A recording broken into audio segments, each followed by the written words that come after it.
Have you ever wondered why it's so hard to manifest and why it's so hard when you're trying so hard and nothing's showing up? You're doing everything you think is right and it's still not showing up. So what do? There's a couple tricks I want to give you to try out. And yeah, I'm going to talk about that today. This is video number 148 of 365, if you can believe that, 148 videos. I'm doing a video every day for a year to get over my fear of public speaking and social anxiety. And I'm Samantha, and I am a therapist. And today was such a cool day. We hit 600 subscribers yesterday, so thank you all so much, so much. I truly appreciate all of you. And I had my first official YouTube coaching client today.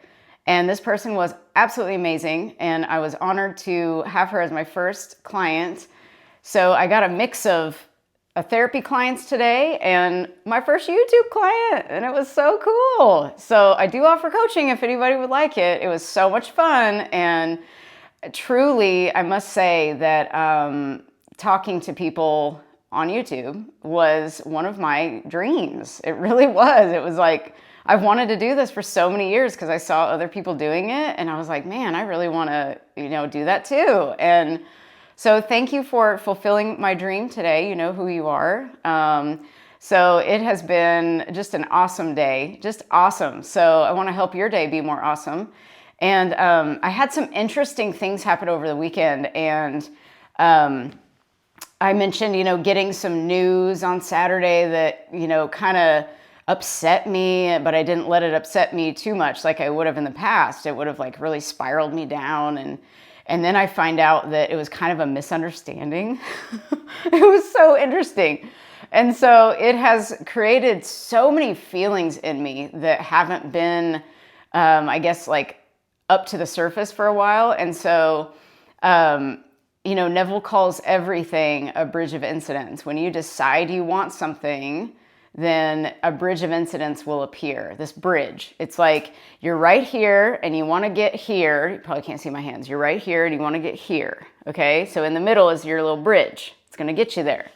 They call it the hero's journey too. I think Russell Brunson calls it that, and a lot of other people call it that too. But you're on this hero's journey. You're the hero and you're on your journey going over that bridge, and you're going to get to the end. So what is your end? That's what you need to figure out. What is your end? So the bridge is going to be a bunch of different events that may not look anything like your end. The exact opposite, actually, sometimes. So do not be afraid. The bridge is supposed to be there. And it's supposed to be there for a reason that pertains to you and what you're wanting to experience for some reason. It may not make any sense, but that's okay. You just trust in the process. You trust in yourself and your power to be able to get to where you're going in the end. So the point of what happened this weekend and what happened this morning too inside of me was I realized that going back to like a couple videos back, I think it was even yesterday that I talked about like how our childhood affects, today. And it really, whoops, there went my phone. It really came to a head this morning when I was thinking about it. And I was like, oh my gosh, I've had a mental state that I was kind of unconscious of that has been running a show underneath other things. So I looked at it like, you've got your feelings. I always say, like, when you're going through something, ask yourself, what am I feeling? Okay, I'm feeling rejected, or I'm feeling abandoned, something like that. Okay. And then where do you feel it in your body? Where is the emotion in your body? Oh, it's in my stomach. It's in my throat. You identify that and kind of just feel the feeling, let it flow through your body, and you do that. And that's great. And then we do these things, and then we start, let's say that we're going to talk about, an SP, okay? So this is what everybody likes to talk about. And I think relationships are super important. So I may stick to relationships in the future, like do more videos on that. But it's like, I've done all these things. I'm honest, I'm dependable, I'm a good woman. I do all these things, and I'm a great partner, and all of these things. Why did I get left? Why does everybody always leave me?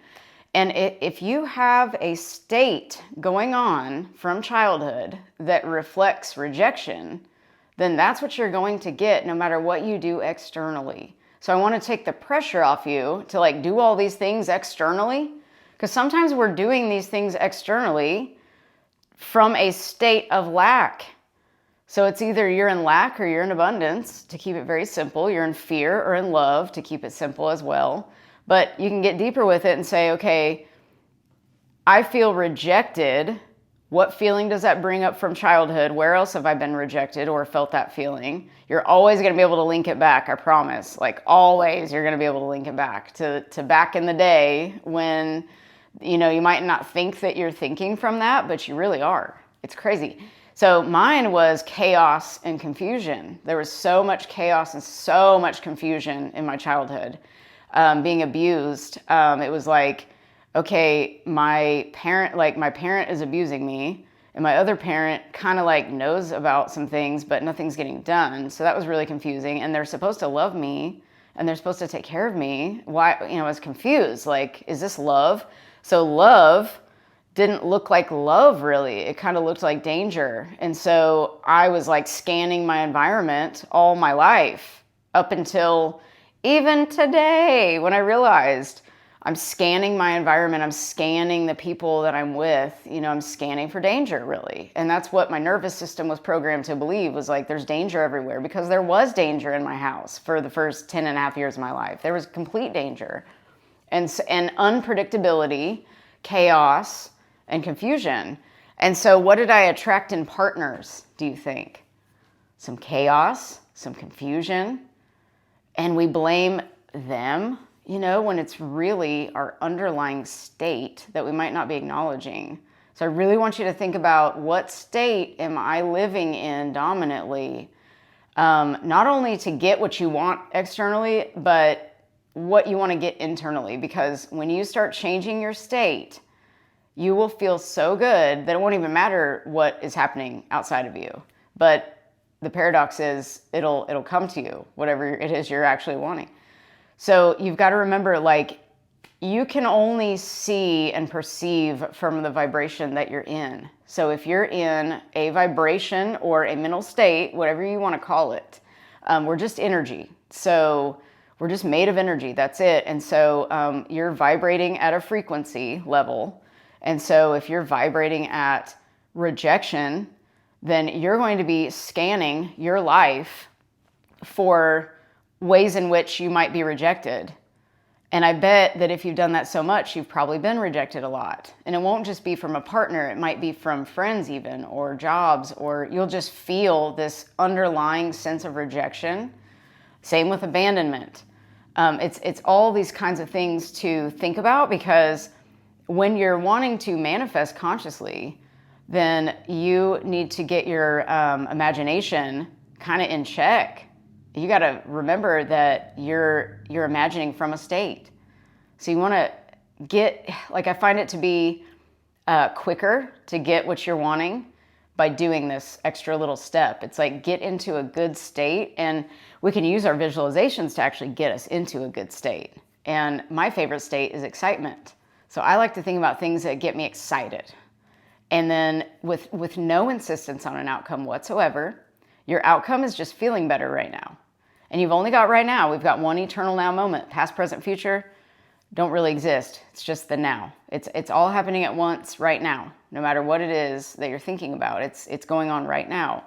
So you get to choose what you do with this now moment. Are you going to feel rejected or abandoned? Or are you going to feel awesome?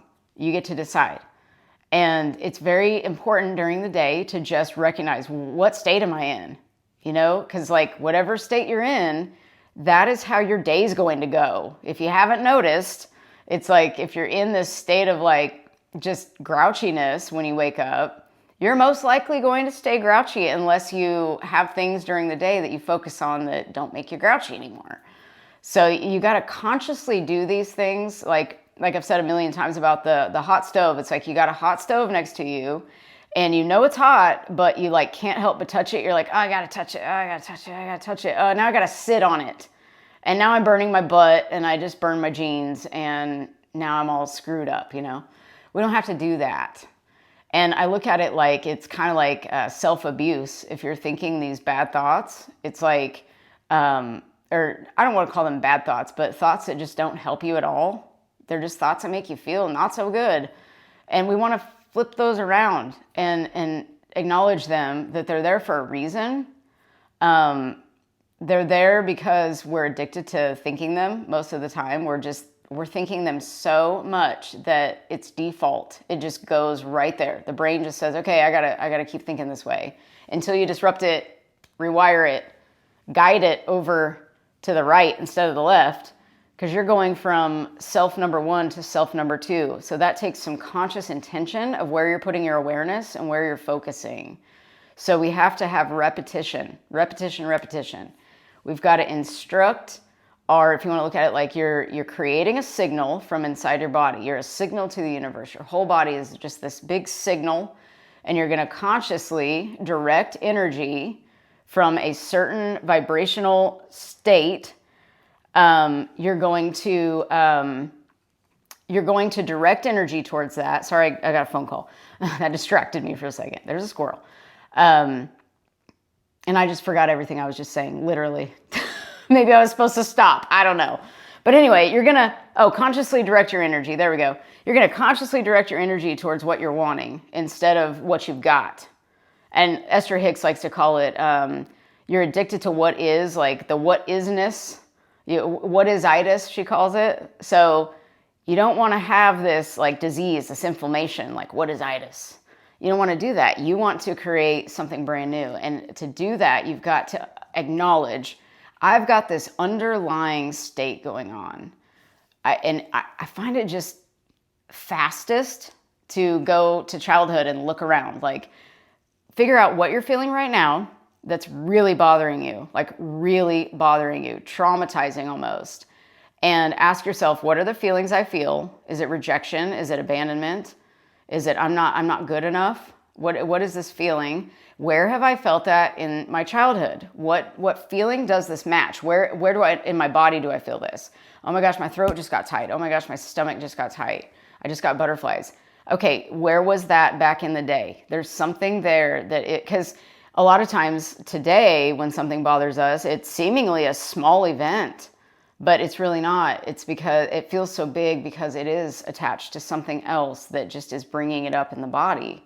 And the body's like, hey, listen to me. There's something here to investigate. So you go back and you figure out what that was and you link them together. And you say, wow, I have felt that before. Dang, I felt that way when I was a kid. I must have suppressed it and acted like it wasn't there to survive. So you were surviving your childhood. How amazing that your brain did that for you. It was protecting you. Maybe you didn't feel protected. Well, your brain was sure protecting you. But then it became maladaptive. It became, this doesn't work so well anymore. Because here we are today. So you go back there and you investigate, what are the beliefs underneath this? What am I making this mean about me? Did I make this mean that I'm not good enough? Okay, we got to change that. That's where the work is right there. And then when you start to pump into your mental diet, which is what you consume, it's what you consume outwardly and inwardly. You're going to start talking to yourself really nicely. Give yourself some love. If you've never said I love you to yourself, start saying it. Look in the mirror. Do that mirror work I've told you guys to do. It's very, very powerful to look in your eyes and tell yourself what you want to become. Like say, I am this. This is what I'm becoming. Show me the way. Show me the way, soul. Look into your soul. Tell it what to do. And just kind of play with it. See what happens when you start learning about these state shifts, because you're shifting states all day long. You're just probably not realizing it too much. But when you're consciously creating a state, it starts to get really fun. And you just have to remind yourself, it needs to be repetitious. All of this stuff we've got to study, stay in it and learn how reality works and how everything you're thinking and feeling is going to be projected out. And you're going to see it like a mirror. So look at every situation that you have in front of you, especially people. Look at them and say, I wonder why this showed up. I wonder why this situation happened.